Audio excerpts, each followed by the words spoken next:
Welcome to the End of the Bench podcast on this 27th day of September 2017.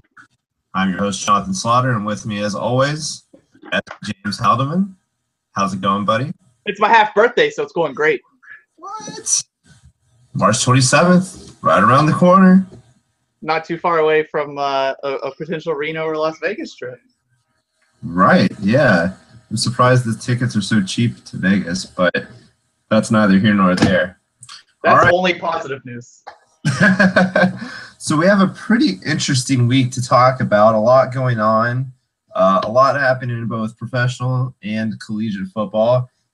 And also, baseball season winding down. Playoffs starting next week. We're going to talk some World Series odds at the end of this, which should be a pretty compelling baseball playoffs, I think. Lots of good teams, lots of good stories. I am excited to sit down and watch the playoffs this year. I think MLB playoffs thing is going to be a lot of fun. Yeah, I mean, there's there's definitely three really great teams and potentially four if Chicago keeps playing well.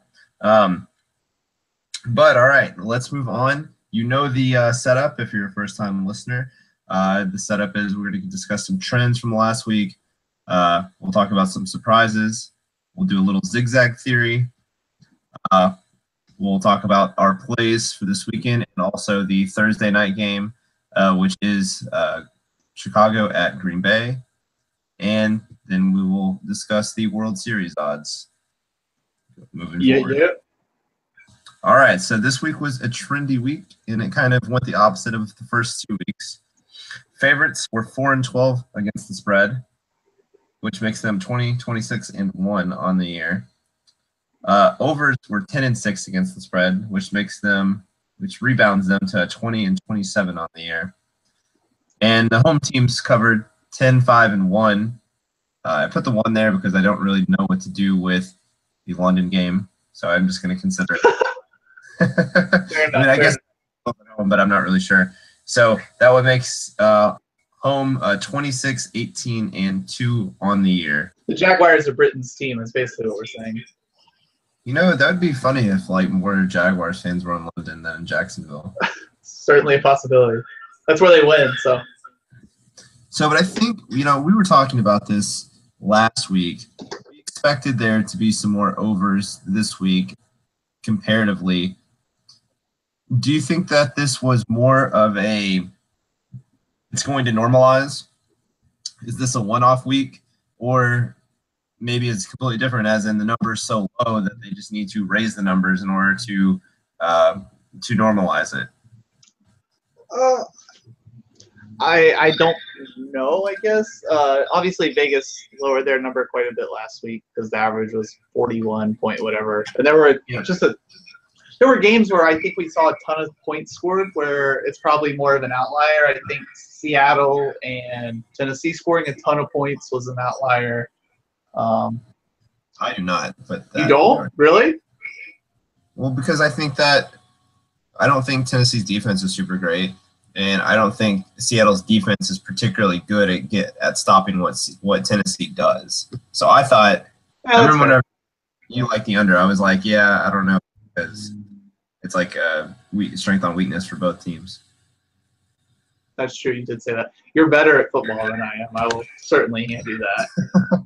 But I think that's interesting because you had the point. I mean, if I remember correctly, you said that it was about a 3-point difference between what the over-unders were this week compared to where they were last year this week. Yeah, they had moved the line. I mean, it was 45 point something last year, and it was 41 point something in week 3 this year. So they made a big move. But I still think, without making that move, a lot of the games that are coming over, there were quite a few 50-plus point games this past week, which most of the lines were 49 and below. I think there were only 2 games over 50 this week, and I think neither of them hit. I don't remember. I know that the Falcons and Lions hit, but the Raiders and Redskins did not hit the over. Right. Yeah. So, right. So, I guess basically, just thinking about it, whenever you see that there's a 3.5 point, difference between what it was the year before and what it is this year, you wouldn't think it would be that much of a difference. Therefore, there just has to be some value on the overs at that point.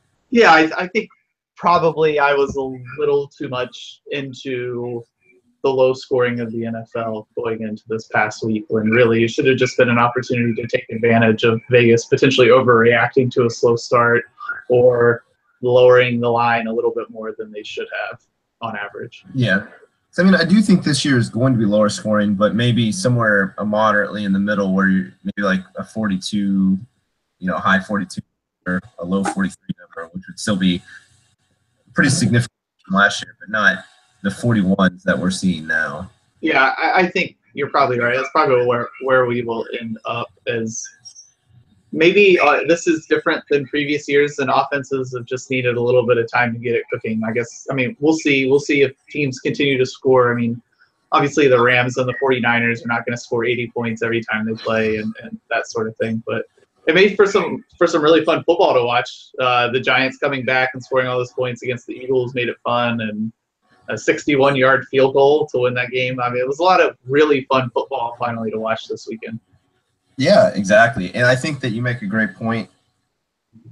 I mean, just the offense is getting a slow start because they don't have all the practice time in the preseason.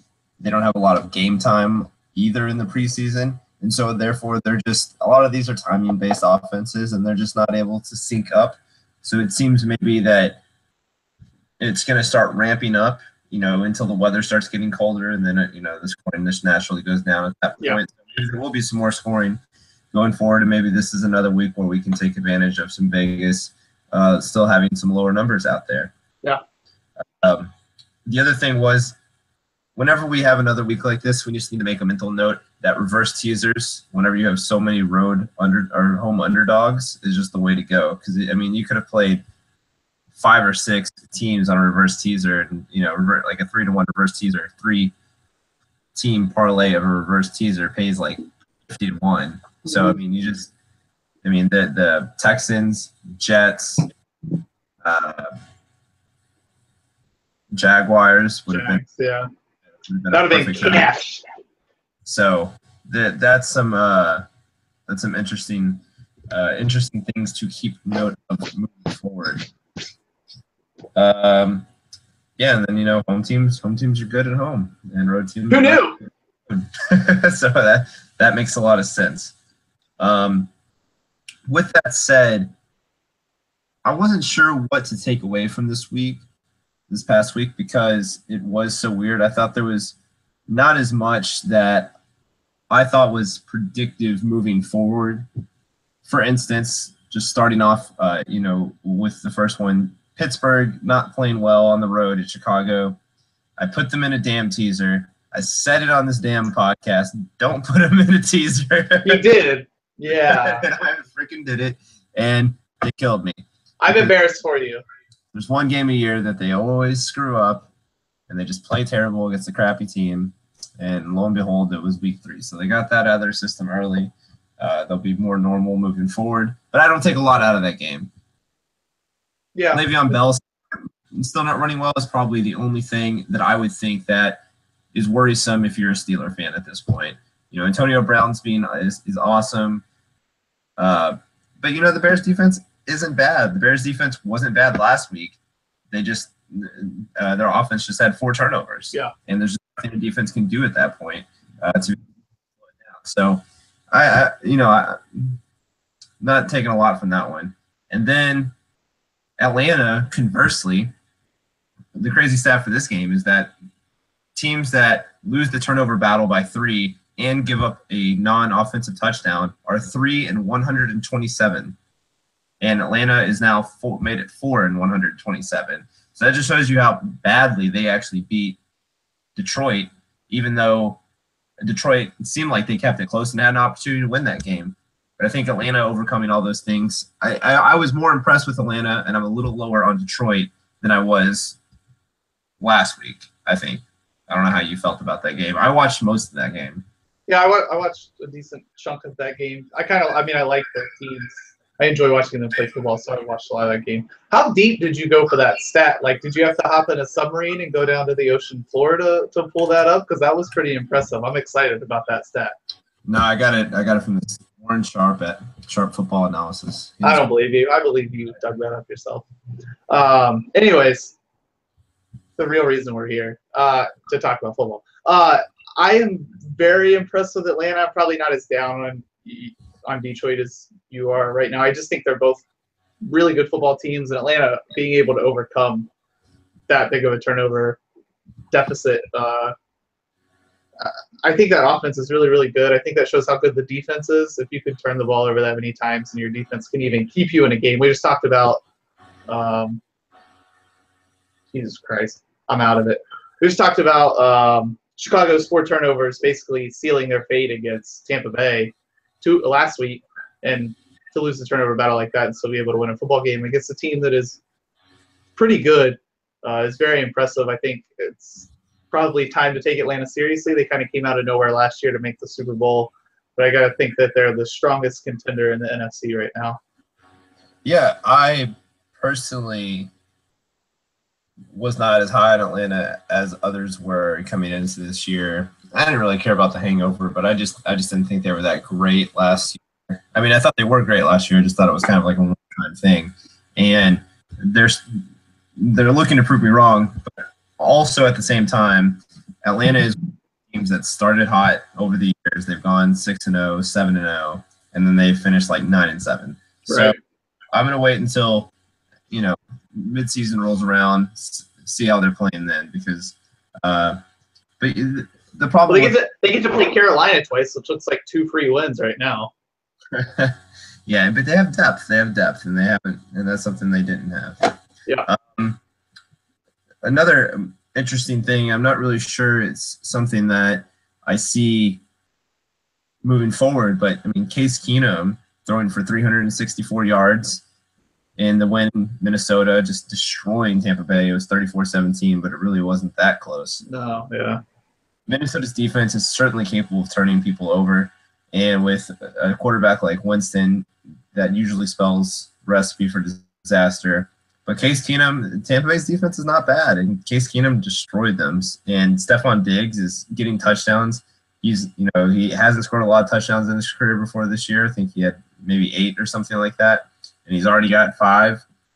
Stephon Diggs looks serious. Stephon Diggs has looked like one of the top 4 or 5 receivers in the NFL so far this year. And most importantly, he is a Terrapin. Go Maryland. You needed that. I'll give that to you. Luckily for NFL teams, they already know what Case Keenum is, or else somebody would be rushing to give him like a $54 million contract in the offseason after this game. It'd be like another Matt Flynn situation. But they already know Case Keenum's not that good to start with. And it gives Detroit, it gives Minnesota a little time to maybe in Bradford another week or something. I don't think that they play Detroit this week. Detroit's defense isn't great, so maybe they hold Bradford out for one more week before getting him to come back. And then I think one of the most interesting takeaways of this week was how good the AFC South looks. Yeah. And AFC South might be the most competitive division, but it might also be the second best division in the AFC. Texans looked really good against the Patriots, although they usually play the Patriots well. Jaguars obviously destroying Baltimore. Tennessee really, the score was 30-20, but they really put it on Seattle last week. And then who was the other? The Colts. The Colts. Yeah, the Colts being Cleveland. The Colts are just trying to tread water until Luck gets back, I guess, if he is ever going to get back. And then they're going to keep trying to tread water because they're still not very good. That's just perpetually what they do. But I think the AFC South looks really good. I think they have 3 teams. Depending on I think Houston's good. I think Tennessee's very good. And depending on how you feel about Jacksonville, I'm not sure that another division has 3 teams as good as those 3 teams are. But I think the AFC West is deeper because the Chargers are much better than the Colts. Sure. I think maybe we give Jacksonville a week where they're not actually playing the whole game in London and see how they look. it's been 3 weeks. It's been like a Jackal on a Hyde switch every single week for them. So I like to see a little more from them. But I do think that Tennessee is very, very good, and I think Houston is good. They're like a guy as a free safety, instead of going for an interception, pushing Brandon Cooks out of bounds so he couldn't get his feet down away from winning that football game against New England, which I'm not blaming him in the heat of the moment. I don't know what I would do. I'd probably try and pick the ball off too. But I mean, it was as close as that. If he had just reached out and shoved Cooks with 2 hands, he never would have got his feet down and they win that football game. And we're talking about how great Houston is beating the Pats instead of they looked good against the Pats, right? So I think the AFC South is going to be tough. I think that division's going to be fun to watch, especially to see if Jacksonville is the team that's looked great in 2 weeks or if they're the team that looked terrible in week 2. So, but yeah, I agree with you. I think AFC West is definitely the best division. The AFC South might end up being kind of like the most fun to watch, just so we don't know who the teams are necessarily. Right, most definitely. So this is a lead into the zigzag theory here, because we have a lot of teams that played well last week. That unusually, though, we usually have like teams that played poorly against teams that played well playing each other the next week. This week we have a lot of teams that played well last week playing against each other, or played poorly last week playing against each other. And I think two of the games, the 2 AFC South games, I think are the most interesting to me moving forward. We have Tennessee and Houston playing each other next week. And then we have Jacksonville and the Jets playing. Jacksonville going to the Jets. I think this is kind of like a show me you can be consistent game for Jacksonville, right? I mean, we're talking about they're up and down. I think if they can really go in, beat a team that they're better than, and just look consistent. Bortles looks, I mean, the Jets defense isn't bad, so Bortles just needs to look okay. And really, if Jacksonville can impose their will on that team, they'll be 3-1.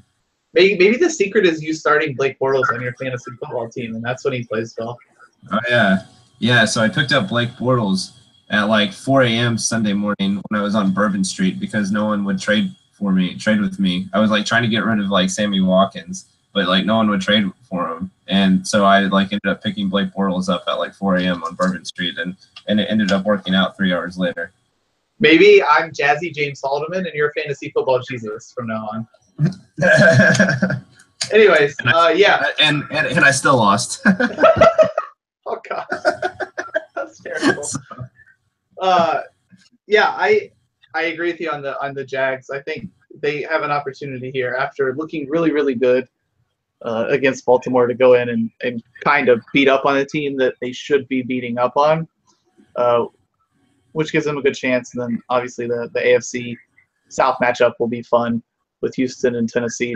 I think we both agree that we think Tennessee is really, really good, and I think it'll give us a better gauge of where Houston is against a pretty good football team.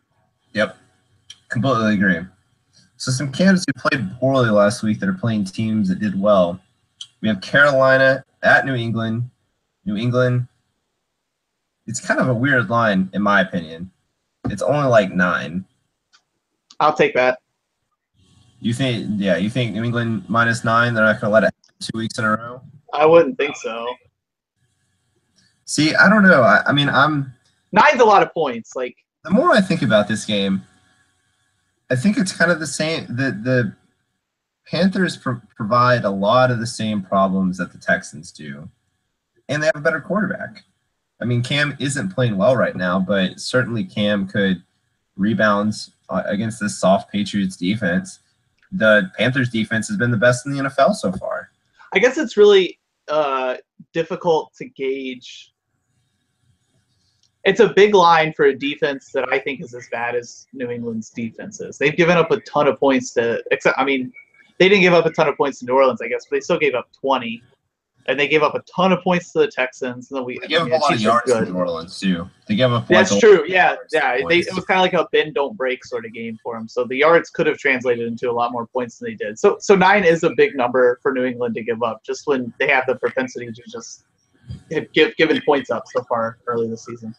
And I think, obviously Carolina didn't play well against New Orleans, but I think Carolina won New Orleans Orleans was desperate. I liked that game a lot last week. It was one of my best bets. Knew that was going to happen. But Carolina just played a team that plays really similar to New England, and they will see a lot of the problems that they had. They'll be able to fix them it would have been worse for them, I think, if they would have played well, because then it's like, oh, we just won. We don't have a lot to fix. Now they're really going to be fixing a lot of the problems that they had. I think that game will be close. I could certainly see it going that way. I think it all depends on whether Cam Newton starts to play better football or not. He's got to be more accurate. He's got to be better. They have a chance to put up a lot of points. Yeah, and then another one is Seattle versus Indianapolis. And in Seattle's 13.5-point favorites. They just got basically killed by the Titans. Indianapolis, as we said earlier, getting the first win against Cleveland at home. I mean, this might be the lock of the century, right? I mean, this is going to be in everyone's money line parlays. Everyone's going to be like, super teasing this. Well, it says it's the lock of the century in parentheses in my note sheet. So I mean, is it? I mean, this right? Is it not the lock of the century? Like Seattle just got beat. They're going to be super pissed, and Indianapolis can't move the ball. Yeah, no, I feel pretty confident that Seattle's winning by 13.5 points. I would say they'd win by 14, and that would make sure you win the bet. But we talk about how Seattle starts slower. We passed the point of where they just don't score a lot of points, and then they're going to – I mean, we know Indianapolis doesn't move the ball against good teams. They don't score, but – yeah, I don't know. I mean, they're not really out of their danger zone. They don't really, start playing well until – I was going to say, what if the score is 17-7? Like, they could just not score very many points. But Indianapolis defense is really, really, really bad. You got to take a 10-point teaser. I mean, yeah, I don't even think Indianapolis. Yeah, I'd absolutely throw this in a teaser. Like, if you could get it down to 9 or something, I feel super confident in that. But I mean, Indianapolis's pass rush is so bad that they probably can't even make Seattle's line look terrible. Oh, that's bad. But also, but I think the one thing that's concerning is Baldwin, I think, is still banged up. Yeah. He was still questionable today, or he was limited today or whatever.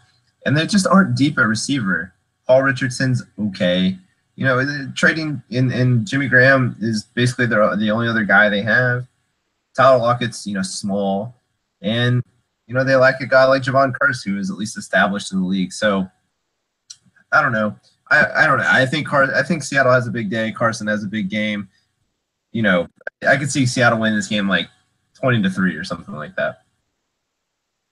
That's absolutely, yeah. I think if you said you have to pick this game, I'd take Seattle minus 13.5 in it. Yeah, I agree with you. And then my favorite game of the week. Ooh, I like it. New Orleans in London, early Sunday morning.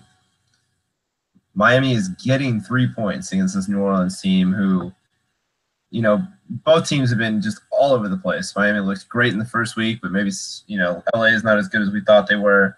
New Orleans looked great against Carolina, but they were Carolina's not that good. New Orleans is still just 2-13 against the spread in September over the last 3 years, or last 4 years, I'm sorry. And I don't think that changes this week, although I guess it's technically going to be in October. It's the first 4 weeks of the season. I like Miami. Give me the 3 points there. That will be one of my best bets later on, but this is the epitome of a zigzag game. The public's going to be all over New Orleans. Miami's be mad that they just lost to their rival, the Jets. We talked about this last weekend. They've been to London before, even though they don't go every year like Jacksonville does, but a lot of those guys have been. I don't know. I have a question. So I guess I'll ask you this. Would you let this game go a couple of days and see if you could get it at 4 plus 4.5? I don't think it'll move that much. It might move to 3.5 though. I thought it was a 3.5. Okay, I probably saw it online. Okay, on my book it was only 3. I think it'll move to 3.5. I don't know. See, the thing is, if I'm not mistaken, last year they played terrible in London. I believe Miami did, because that's whenever Dave Campbell took over. Oh yeah. And then J.A. just destroyed Pittsburgh, and then they made the playoffs somehow. Oh no, that was the year before. It was the year before, whenever Dave Campbell, the Titans coach, he took over after they got killed in London because Joe Philbin was the coach. Yeah. Joe Philbin. So I think they have some sort of business to take care of over there. I don't know. I just think it's a good spot for Miami. I think I agree with you on that football game. I agree with you on that game. So, all right. And then I've already spoiled one of my best bets for the weekend. Aww. I know. But all right, moving on to the best bets. Do you have any? Did you have any college games? I do not have any college games. No college games. All right, I'll go with college games. Last week I was 5-3 on the best bets. Makes me 8-7 on the year. I have 3 college games, and then I have just like one random game, which I will probably throw a little bit of, but not a lot. But I think it's always kind of fun to bet those types of games. So game number 1, I have Temple plus 13.5 at home against the University of Houston. Okay. I don't think Houston's super great, but I also think that both teams have good defenses. I see this game being pretty low scoring. Thus, whenever you're getting so many points, plus 13.5, I like the Temple Owls here. And Temple has been pretty good at home. They beat Notre Dame at home a couple of years ago. Yep. And I don't know, U of H has been up and down. And that's a far travel for U of H to go all the way up to Philly from Houston. That's like, I don't know, probably like 1,600 miles or something. So I like Temple. The only downside, I think, is a kind of an early game. But I like Temple on that one. Cool. And then I like Wyoming, minus 16. Wyoming has been way overhyped this year. They were getting a lot of love that they were going to beat Oregon and Laramie. And then last week they played Hawaii and won by 7 in overtime, and they've just been awful. I expect them to come out, right the ship this weekend against an inferior team. They're playing at home. They really just have to start taking care of business. I think that now they're starting to get into that Mountain West play. They're going to start picking it up. I think that they're going to start covering and winning a lot more games and winning them convincingly. I like Wyoming to start that trend this weekend, minus 16 at home. And then my last one is Colorado plus 7 against UCLA. I don't think UCLA's defense is any good. And I think Colorado's defense, although they lost a lot of their defensive action last year, is still pretty good. They've been pretty good through the first 4 weeks of the season this year. And I think they'll be able to keep up, especially at home in Boulder. I like Colorado. And also Pac-12 games are just crazy. Pac-12 after dark. Also elevation. And elevation, yeah. So I think I like Colorado getting 7 at home. I mean, UCLA's overrated. They had a comeback against. Yeah, they're not as good as everybody's talking. Everybody thought they were at the game of the season. That's for sure. Their coach is already looking for his next spot after he gets fired after the year. And then wow, I know. Calling for people's heads. And then my favorite random money line play of the week is Eastern Michigan to beat Kentucky, plus 480 on the money line. Kentucky's so bad. This is like one of those that Kentucky played pretty well last week, and they're just kind of going to be sleepwalking home against the crappy Eastern Michigan team. Eastern Michigan, who used to be perennially one of the worst teams in college football, has gotten it together. They have a great field now at home. I don't know. They put some money into the football program, and they haven't been terrible. They're 2-2 this year. I think Eastern Michigan has a chance to go into Kentucky and win. Mark it down. So, all right. And then on to the football plays, or on to the NFL plays. You want to start off, James? Yeah, well, I'll start off with one that we both like. We both like Buffalo. I have it at +8. You have it at +8.5 at Atlanta this week. Atlanta. I think that will only go up a little bit anyway. I believe it might not close at higher than 8.5, but I bet at some point it will be a 9 or 9.5 point game. Yeah, and I think if you can get it there, if you can get it at 9.5, I think that's just an incredible line to get in that game. Buffalo's looked really good 2 out of the 3 weeks so far this season. I think Atlanta's really good too, but I think Buffalo's defense has an opportunity to slow them down a little bit. Yeah, I mean, Atlanta is a monster at home on the turf, but I think a lot of people are going to be playing Atlanta. Buffalo, they what's the word? They're not like feisty, but they're like scrappy. Are they shady? Yeah, they're a little shady. They got a little shady. I mean, they're starting to run the ball okay, and as long as they can run the ball okay, they can play some ball control game, and they're the type of team that can play a ball control type of game. Yeah. So and that D line is coming around a little bit. So I don't know. I kind of like. They put a lot of pressure on Trevor Siemian last week. Yeah, and I don't think Buffalo wins, but I think that they'll. I think that Atlanta's O line is still. It's not fantastic. I just think 8.5's a lot to give to a team that I think has looked pretty good 2 out of 3 weeks of the season so far. As good as Atlanta's looked. Yeah, I agree. I agree with you there. So I like that one. That'll be one of my plays as well. We already talked about Miami. I like Pittsburgh and Baltimore under 41.5. I think it's a bloodbath every year. They either score a million or they don't score a million, or they score like 0. And I just think this is going to be one of those games where they may end up scoring 0. I think there's a lot of, and I hate like having to bring this up as part of our analysis. I just think there's a little bit of turmoil in that Pittsburgh locker room right now. And maybe that's part of the reason they didn't look as sharp against Chicago. I mean, obviously I'm guessing, but with the comments from Roethlisberger and some guys after the game, it sort of seems that way. I think like that, especially Baltimore just got killed but running the ball, and they're going to fix a lot of those problems. So I suspect that and part of the thing I think when you're playing Jacksonville is that they were like Blake Bortles just doing stuff that like Blake Bortles just doesn't do, and so you just can't game plan for that type of thing. Like, oh, you can't game plan for Blake Bortles looking like an NFL quarterback for a week. Exactly. You just assume he's gonna suck. So it's so I think that's part of it.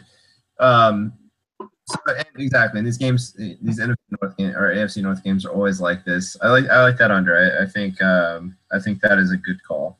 I wish I had the stats in front of me. I would have, if I had more time today, I would have looked up like how many of their last games have gone under 40 because I imagine that the number is pretty big. Yeah, I imagine so. What do you got? What do you like? All right, the last couple. I like Houston plus 1.5 at home against Tennessee. Okay. One, because I only know this because I live here in Houston. The fans will be like super loud because they hate Tennessee because of the whole moving thing. Okay, fair enough. Yeah, so this is like kind of like the Cleveland Baltimore deal.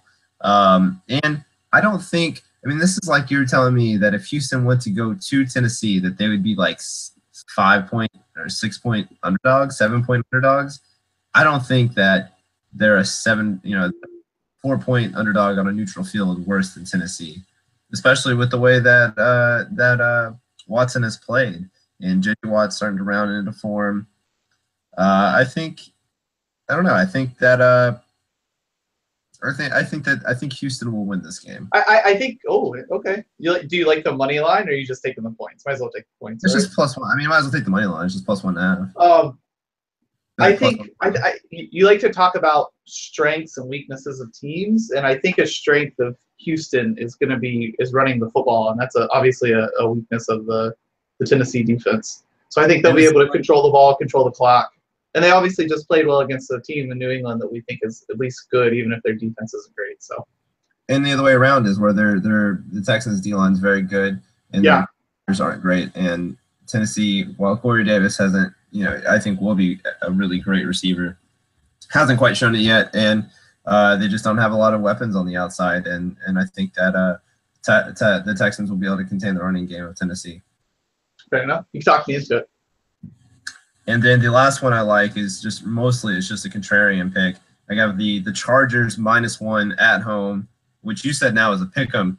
Yeah, I saw it as a pick 'em. The Eagles. I think the Eagles are a much better team. I just think that the Chargers, they are not going to go 0-4. Everyone's going to be betting the Eagles here. I mean, this is more of like a pride check than anything. And I don't think the Chargers are bad. Like, I think the Chargers are like an 8-8 team or a 9-7 team. They just lose close games. I think they win a close game here. God throws them a bone. Well, think about it. They were in the game last week, despite the fact that Phillip Rivers threw 4 interceptions and threw some bad interceptions. So, I mean, San Diego's a good football team. and they're going to win a game or 8 eventually, right? They've just been losing basically heartbreakers and games where they kind of shot themselves in the foot last week. So if it's this week, I wouldn't be surprised. I think Philadelphia is really good. So it might not be this week, but it's certainly a line worth taking. You just don't expect a team that's been consistently pretty good for the last 3 weeks to go 0-4. And what did we learn last? Home teams are pretty good. Home teams are pretty good at home. I'm just looking at lines right now, and I kind of like Indianapolis and Seattle to go under 41.5. Yeah, because, well, Indianapolis isn't going to score, so you're telling me that points. Yeah, so either Seattle's scoring 38 points or that game's going under 41.5 in my book. And so I kind of like that play. Makes I'll sense. bring something to the table. I will say this, though, about Seattle games and the unders, especially when they play bad teams, is they do love to run up the score. Oh, they love it. So if they're capable of it, it's going to happen. But that's the only scary thing I would say. No, I agree. All right, and then with that, we'll move on to baseball postseason. As an Astros fan, I'm particularly excited about this postseason. But I think that there's a lot of intrigue with how it's going to end up. Yeah. Who's going to get the first seed in the AL? Will the Dodgers be able to break their, postseason curse of just Kershaw just, not performing like he does in the regular season in the postseason? Will the Cubs make a run for it? Does Washington? I mean, this is the thing with the NL, is that the Cubs, I think, are the worst team of the 3, but I just can't trust Washington or LA in the playoffs. I think that's why the National League is so interesting, right? The 2 teams that we think are best are Washington and the Dodgers, and they just don't show up come playoff time. Especially, LA's done it more consistently because they've been doing it for longer, but you just don't know if you can trust them. Which is why the Diamondbacks are going to go to the World Series. Which is why I like the Diamondbacks. They potentially have the best pitcher in Greinke and the best hitter in the NL in Goldschmidt. Yep. And JD Martinez has been out of his mind. And their bullpen has been pretty good, despite, kind of piecing it together. So, and Robbie Ray's been pretty good on the staff as well. And their lineup is super deep. So the Diamondbacks at 14-1, I think is my favorite play. Mostly because I think even though Washington and LA are better, I think it's a coin flip. And I think Arizona has a winning record against the Dodgers this year, if I'm not mistaken. I believe you're correct. It's pretty close. So I think Cleveland's going to go 12-0 in the playoffs. No, they're not losing? Not going to lose. Not losing. Cleveland. Why would they lose? They don't lose. We'll run through the lines real quick. So we have the Dodgers at 3-1, Cleveland 3.5-1, Houston 5-1, Nationals 7-1, Boston 8-1, Cubs 8-1, Yankees 14-1, Diamondbacks 14-1. I think the Yankees line is kind of interesting too because they kind of have a recipe. They lack the starting pitching. Yeah. But with their bullpen and their power, they kind of have a recipe to be successful in the postseason. But they could lose in the first game to the Twins, and because the Twins are awesome. The Twins traded for somebody. Everybody, they don't. They traded. No, but they were buyers, and then they went on a 6-game losing. True. Yeah. And they sold, and then they're still going to make the postseason. It's I love the Twins for that. It's fantastic. Twins are winning the World Series. You heard it here first, folks. But it's potential. Houston, Cleveland, and Boston are definitely the best teams. Yeah. Boston, their bullpen is not great until you get to Kimbrel, and then Kimbrel. Yeah. Their starting pitchers, Sale's been pretty good in the postseason. David Price has been up and down, and Porcello, I don't really trust either. Nope. And their lineup isn't as good as it was last year. Who owns Sale? There is definitely not the Astros. Okay, I'm pretty sure it's the Indians own Chris Sale because they played him so many times. I believe the Indians own Chris Sale. But and then you have Cleveland, who his lineup has just been outrageously good this year. Their starting pitching is finally coming back into form. Is Trevor Miller back or not? I don't know. Let me look real quick. I think he's supposed to be ready for the postseason. I just don't know if he's pitching yet. but their bullpen's not as good as it was last year. Yeah, So, that's absolutely certain. so you have a flaw there, but I mean they have probably the best pitcher in in the AL in Kluber. Yep. And I mean, I don't know. I mean, this postseason is going to be a lot of fun, but I think I like Arizona 14-1 the best, and then second best I would probably say is the Cubs at 8-1. Yeah. So, I'm excited. I think plenty of teams can win the World Series this year, so I think it'll be fun to see if we get like the Dodgers that lost 3 million games in a row, or if we get the Indians that won 5 million games in a row. It was just there's a lot of interesting storylines, a lot of teams. I mean, can Cleveland with like completely devastated starting pitching last year, almost was a game away from winning the World Series, and they're a lot healthier this year. So it'll be fun to see. I didn't like early in the season. I didn't really expect the Cubs to be as good as they ended up showing they were, and so yeah, it'll be fun. Playoffs. I'm excited to watch it. They've been great in the second half. Yeah. So yeah, that is maybe Minnesota trades some more guys and ends up winning the World Series. That would be something. Kirby Puckett would be proud. Oh. But yeah. All right. Well, I think that's all we got. That was efficient today. We did a good job. Yeah, it was like 40 minutes. That's what happens when I don't have time to prepare for the podcast. Yeah, but yeah, playoffs next week. I don't know. Next week, what do you want to do? Maybe we can do some. I think the NHL season starts. We can maybe bullshit about that because we now don't know anything. We know a lot about the NHL. I don't know what you're talking about. All right, fine. I'll leave that up to you then. We know a ton. Everybody that watches this, all 2 people that watch this, which means us when we rewatch it, we know a lot about the NHL. So Perfect. You are in for a treat next week. Oh, and we have Ohio State Rutgers, which is a classic Big Ten. Oh yes, the classic Big Ten rivalry. So exciting. So, all right, but on to next week. Let's hope that we win some people some money this week. Because I sure as hell didn't win anybody money last week. All right, see you. Later, man.